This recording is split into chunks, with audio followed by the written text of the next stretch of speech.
What if we told you that 1440p and 4K is actually obtainable on somewhat of a budget? This right here is a gaming PC featuring the RX 6800, which is an absolute steal right now on the used market, and honestly makes some of these newer cards that are coming to the market not really worth it if you're willing to buy used. But today's video is also sponsored by our friends at Coolermaster. They want us to build an awesome gaming PC inside the TD500 Mesh V2 and their Hyper 622 Halo Black Air Cooler. Big shout out again to Coolermaster for sponsoring this video. They produce some really high quality components for putting together an awesome gaming PC using their cases, power supplies, and coolers. Stay tuned later on today's video. We'll dive into the power supply and how awesome it is for the future of graphics cards. But let's not waste any more time and talk about each individual part and how it makes up this PC build. So go ahead and kick this off. We got the i5-12600KF. The K means it's overclockable, the F means no integrated graphics because we're not gonna need those.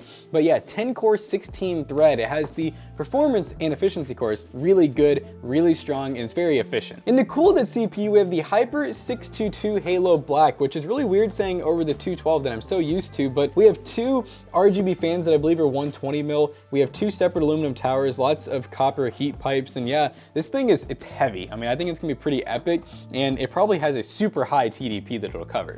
And for the motherboard, an MSI Pro Z690-A DDR4. Honestly, one of the cheapest Z690s you can get, but it does have all the bells and whistles. You know, it does have two 8-pin CPU power connectors, meaning this thing could probably handle 9.9 just fine. We got 4 RAM slots. The only thing it really doesn't have is DDR5, but you can buy the same board in DDR5 if you want to spend a little bit more. And we'll leave alternate suggestions if you want to do that down below. Now for RAM, we have this Teamgroup Delta RGB. This is 32 gigs. It is 2x16 dual channel, DDR4 at 3600 megahertz. And like I said, you can go DDR5 if you want and get those speeds of 6000 megahertz if you want to, but honestly, not a massive difference in gaming. Now for storage, a Western Digital Black NVMe SN770, that is Gen 4. You definitely want to go Gen 4 with the build like this, guys, because why not? It's Gen 4 ready, and these Gen 4 drives are around $50 right now. And yeah, you could save about 10 bucks if you go Gen 3, but what's the point of doing that when you have those blazing speeds? Now for the graphics card, which is honestly the star of the show. This is the RX 6800 non-XT. It has 16 gigs of VRAM. It is 4K ready, PCI Gen 4, and yeah, this is the gaming trio, which is actually pretty cool. I do want to open this thing up because it is a used card. I want to see how much cleaning are we gonna have to do on this graphics card. Is it a little rough around the edges? Is it in good condition? Let's see, because that is the one con when buying used. You're gonna buy a graphics card with somebody else's junk in it.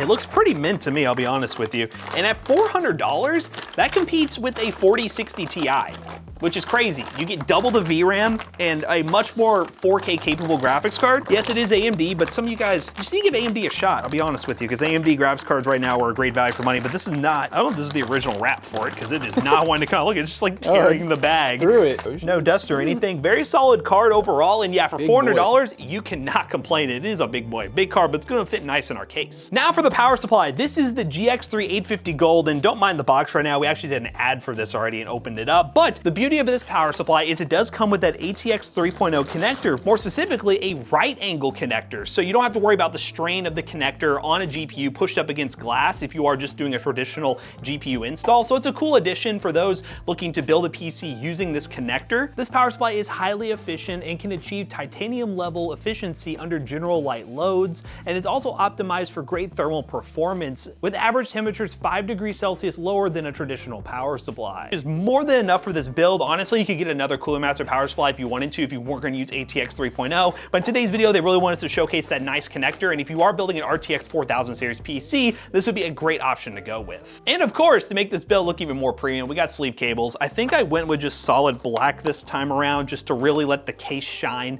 but we'll verify real quick. It's black, they're black. I could just read the box, but they are black sleeve cables, so it'll make things look just a little bit nicer and more premium. But talk about premium, this is the TD500 Mesh V2, which is a really nice case that they've made a couple of changes with. So you do have the same mesh front with the nice like polygon design with 3 RGB fans. You have the same nice tempered glass, but one of the features they did add was making this a toolless design. It's hinged actually. So instead of being the traditional slide out, it's a hinge glass panel, which is a cool addition. And on the power supply basement, this right here is a cover. Whoa. So if you want to show your power supply, you can. If not, you can just put this back on. And boom, there, your power supply is hidden. No more vinyl wrap. No more vinyl wrap needed, but that's a cool addition for those who want to show off their power supply or ones who don't really care to, especially if like one of those LCD display ones, you definitely want to take that off. But other than that, it is the TD500 mesh we know and love. And we're very excited to build this high-end gaming PC inside this case, and let's just see how it performs in the latest titles.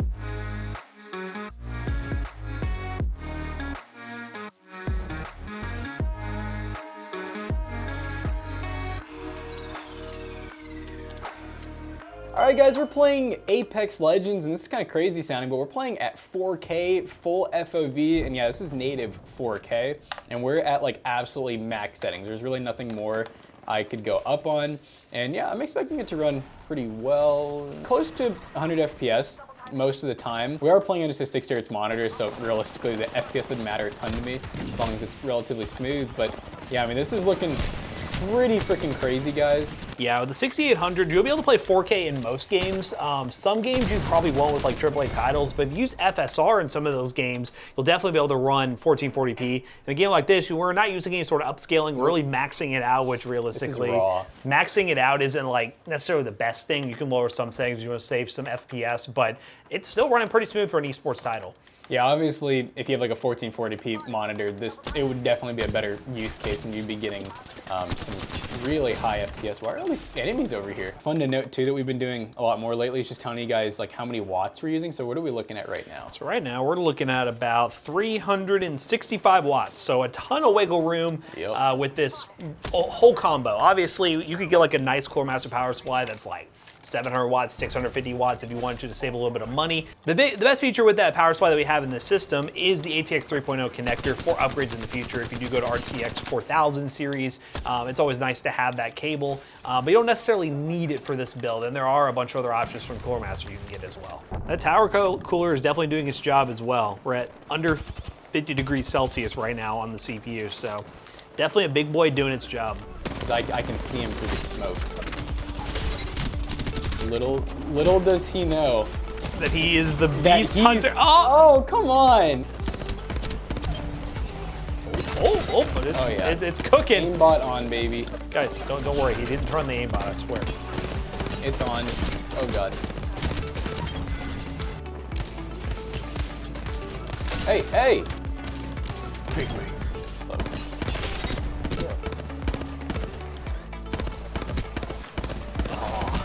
Once again.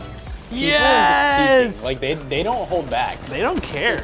Just like this PC. This gaming PC. This PC don't care that it's 4K. It's still gonna play. Game's no problem. Let's try Warzone. All right, gamers, we are in Call of Duty Warzone 2.0 on the balanced preset. And we are using Ultra Performance FSR because I just want to see on the best, well, I'd say best, the most high performance setting of FSR, what kind of results can we get? And 100 plus is pretty good, just like me dying right there. But yeah, we're in the warm-up lobby right now, and we're using about 6 gigs of VRAM. I imagine turning off Ultra Performance would definitely bump that VRAM usage up, but so far it's running pretty good at 4K. Obviously with Ultra Performance, we're kind of upscaling from, I believe it's like a little higher than 1080p, but I think it looks really good. It still looks very, very sharp. Ooh. That was almost spooky. This feels like home. Whoa, whoa, whoa, whoa, whoa. It's an even playing field now. Oh! He gonna punch you to death. Oh! You're a savior. Oh, I thought that guy was gonna save me. Oh god, is that him? It is. People in Resurgence feel different. Like the guy kind of was AFK that you started shooting, and then he was like, "I'm awake." I feel like these are just like direct hits.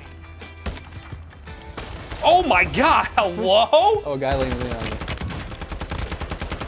Yeah. Oh god. We're getting shot from behind. No, don't take my kill! Ah!